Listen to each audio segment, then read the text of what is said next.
నారాయణఖేడ్ పట్టణంలో బుధవారం అఖిల భారత విద్యార్థి పరిషత్ 77వ ఆవిర్భావ దినోత్సవాన్ని నిర్వహించారు.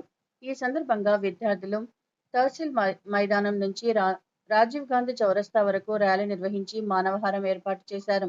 ఆ తరువాత జరిగిన సభలో ఏబీవీపీ పూర్వ విద్యార్థి పత్రి రామకృష్ణ మాట్లాడుతూ ఏబీవీపీ విద్యార్థి సంఘం అనేక సమస్యల పరిష్కారానికి కృషి చేసిందని పేర్కొన్నారు. విద్యార్థుల హక్కుల కోసం పోరాడే సంస్థగా నిలుస్తోందని తెలిపారు. ఈ కార్యక్రమంలో ఏబీవీపీ నాయకులు, విద్యార్థులు పెద్ద సంఖ్యలో పాల్గొన్నారు. శాఖ ఆధ్వర్యంలో 77వ ఏబీవీపీ ఆవిర్భావ దినోత్సవం మరియు జాతీయ విద్యార్థి దినోత్సవాన్ని ఘనంగా నిర్వహించుకోవడం జరిగింది. ఏదైతే యావత్ భారతదేశంలో చూసుకుంటే ఎన్నో విద్యార్థి సంఘాలు ఉన్నప్పటికీ లక్షల మంది విద్యార్థులతో ఈరోజు ఏబీవీపీ ఒకటే నిలబడ్డది.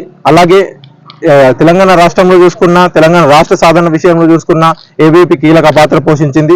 నారాయణఖేడ్ చూసుకుంటే నారాయణఖేడ్లో ఈరోజు మోడల్ డిగ్రీ కాలేజ్ ఉందంటే దానికి కారణం ఏబీవీపీ పోరాట ఫలితమే. అలాగే విద్యార్థులకు సంబంధించిన ప్రతి ఒక్క విద్యార్థి సమస్య మీద ఏబీవీపీ ముందుండి పోరాడుతుంది. ఏబీవీపీ నారాయణఖేడ్ శాఖ ప్రతి ఒక్క విషయంలో కూడా మాట్లాడుతూ ఎమ్మెల్యే గారికి అలాగే అందరికీ కూడా వినతి పత్రాలు ఇస్తూ ముందుకు నడుస్తుంది. ఏబీవీపీ చూసుకుంటే ఏబీవీపీ 1949 జూలై 9న కేవలం 5 మంది వ్యక్తులతో ప్రారంభమైంది. కానీ ఈరోజు లక్షల మంది విద్యార్థులతో ఇంత పెద్ద సంస్థగా ఏర్పడింది. అలాగే ఏబీవీపీ చూసుకుంటే నక్సలైట్లు మన తెలంగాణ రాష్ట్రంలో 41 మంది విద్యార్థులను చంపడం జరిగింది. అయినప్పటికీ ఏబీవీపీ ఎప్పుడు కూడా వెనుకంజ వేయలేదు.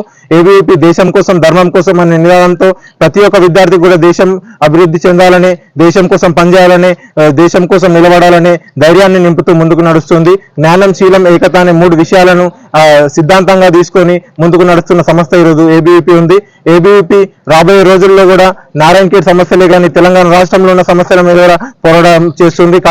కావున రాబోయే రోజుల్లో విద్యార్థులందరూ కూడా ఏబీవీపీ లాంటి సమస్యలు పనిచేయాలని మనస్ఫూర్తిగా కోరుకుంటూ రాబోయే రోజుల్లో నూతన కమిటీని వేయడం జరుగుతుంది. ఆ కమిటీలో మీరు కూడా ఉండాలని మనస్ఫూర్తిగా కోరుకుంటున్నాం.